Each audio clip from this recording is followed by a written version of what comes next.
Good morning, guys. It's Christina here. It's probably by now about 7 a.m. Today is going to be the first in a series of alternate day sardine fasts.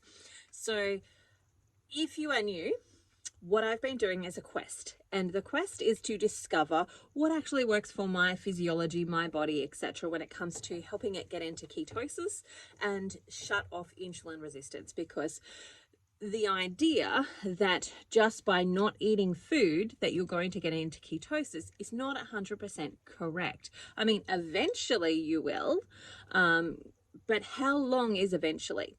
And you know, for me, I've done a 40-day fast before. I wish back then I knew what I knew now, and I had taken my blood glucose and my ketones and all of that type of stuff. I didn't even think to. It was not a part of the idea. I was just going on an adventure, and I went for 40 days. And so I don't know if I got into ketosis. I did lose some weight, not a heck ton of weight, by going without food for 40 days, which then makes me think now, knowing the information that I have, that probably the reason I didn't actually lose a heck ton of weight, like I think maybe I lost about 5 kilos, which is not a lot when you are not eating food and you are looking after 4 little children. At the time, I had 4 under 4. So I was running around busy, looking after them, feeding them, caring for them, doing all of the stuff. I wasn't stagnant. I was certainly moving quite a lot at that point in my life. I didn't lose a heck ton of weight. And that was most likely because I had insulin resistance and I didn't know it. And it's the same too now. Like, I just had a conversation this morning where somebody mentioned that, you know, for like that the carnivore fits into keto for sure, definitely does.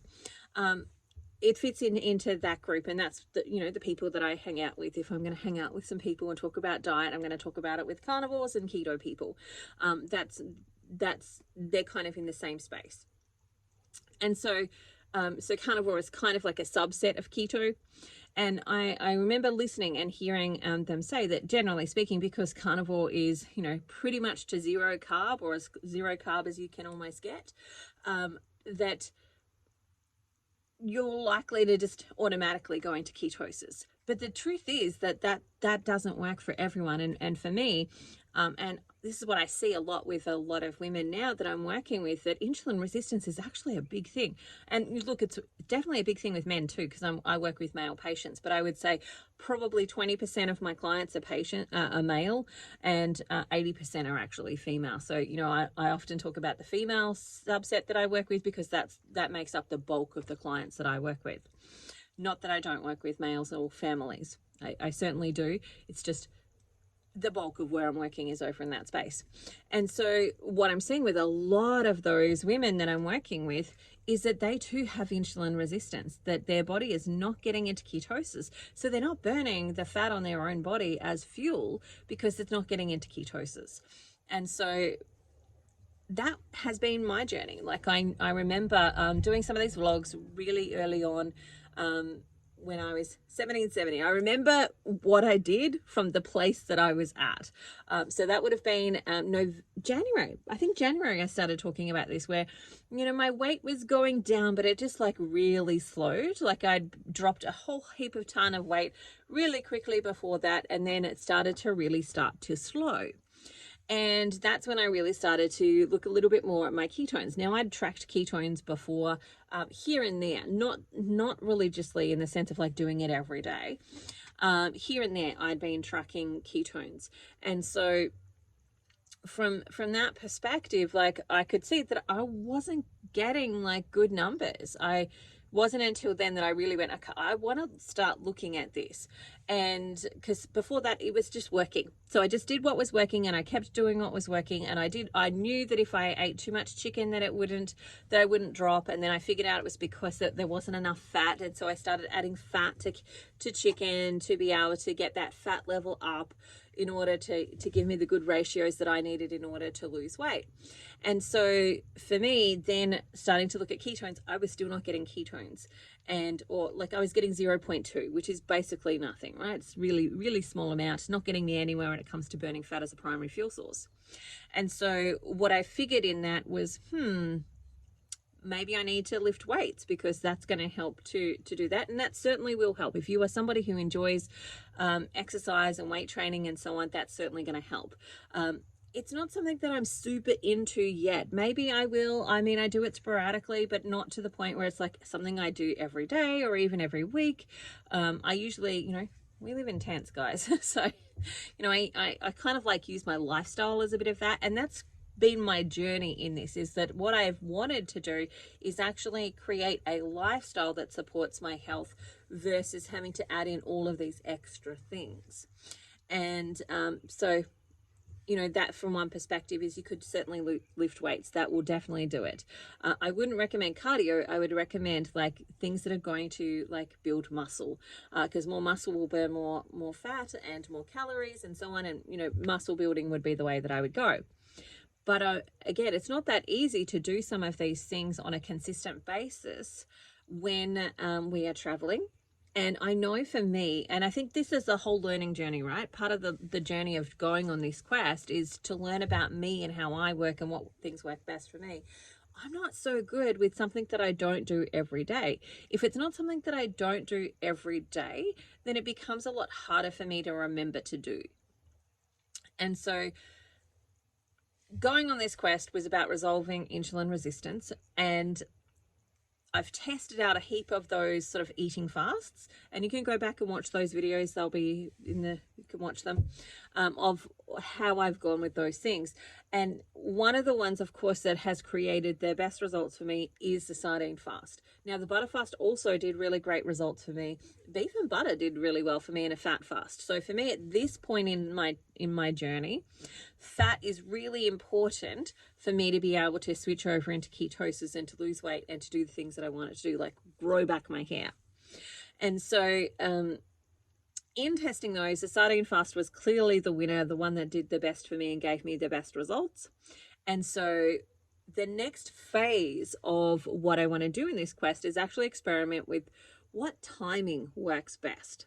And so what I'm doing at the moment is a series of alternate day fasts. So I can see my husband bringing my dog, so that's I need to clear some space.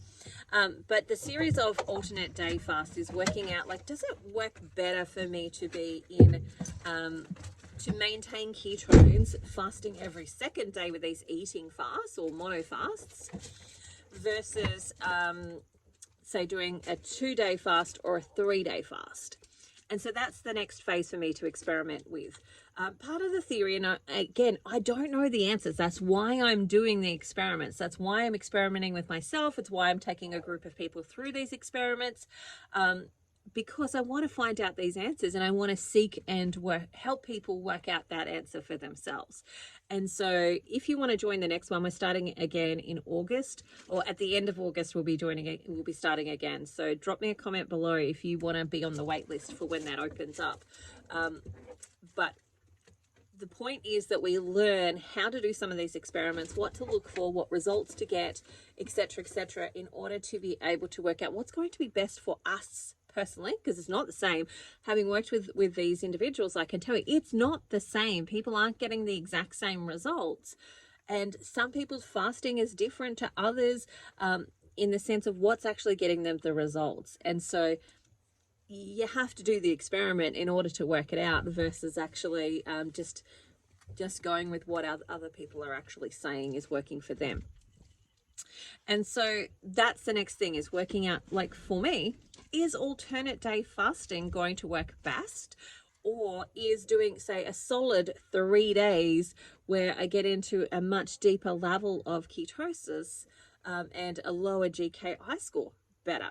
Now, here's my thought process, and I'm trying to work out, this is the hypothesis, right? The hypothesis that I'm pondering is it better for long-term results or for more consistent results if it's every second day? Because one of the things that I know, again, having kept all my own records around what's happened for me and how it's happened and so on, what I know is, I'm just going to flick to my page of where I've been recording my fasting results. What I know is that, because I've been tracking the day of the fast, that night, and then also what was it like the next day. And so I can tell you, the last time I did the sardine fast, I had my ketones the next day was 0.3. When I did the butter fast, my ketones the next day was 0.4. Now, the question that I want to play with is if, like, for example, I do it today and tomorrow my ketones are 0.4, then the next day, how long do they last for? So when I do the next alternate day, am I still going to have ketones? And are they going to increase on my non-fasting days or stay the same or drop? And that's what I want to work out, because I can tell you that from doing the 3-day sardine fast previously, so I'm just looking back over my results, my ketones, here we go. So my ketones, when I did the 3-day fast, so the 3-day sardine fast, I got my ketones up to 0.3. And then the next morning they were 0.7. So they'd certainly dropped, but they were still present. Now, interestingly enough, it took me 3 days to get my ketones up to a 1.3. Whereas this time when I have done the sardine fast, that night my ketones got up to 1.6. So my ketones this time got up higher than they had previously, but they dropped more as well. So again, it's all an experimentation to work out what's going to work. The other thing is that I am super keen to actually lose some more weight. So I have been this weight range for a couple of months now. Now, I have dropped in the sense that I've lost centimeters. So my measurements have changed and there's been some substantial body recomposition taking place in that, but I haven't lost in the sense of losing on the scales, and I'm really ready for that to happen because I have some goals that I really want to obtain, etc. And so I'm like gunning for this to happen, which is why I was probably going to start tomorrow, but I'm like, I just can't wait. I just don't want to wait anymore. Now I'm ready. I'm ready to just go. Let's get it done. And, for my participants, I'm telling them to do that. They need to do 3 alternate day fasts. The rule is that you just don't do back to back. So you don't do like Monday, Tuesday. You do Monday, break, Tuesday, and then the next day, or you could leave a couple of days in between. But the goal is to do 3 for the sort of 7-day period. I'm going to maybe see if I can do 4. I will always reserve the right to change my mind. Now, the other thing I'm saying to my participants is that they could choose. So, for example, I'm doing the sardine fast today. I might then choose to do the butter fast out of like my highest fasting sort of categories. I might then choose something different. Now, I'm at this point choosing to do sardine fasting for this week. And again, I always reserve the right to change my mind. I might change my mind at some point in the future and do something different, but that's where I'm at so far. So hold on. I will let you know how I go. Stay tuned. Watch this space. It'll be the same face, maybe hopefully a little bit thinner. All right. Bye for now. See you later, and I'll talk to you again soon.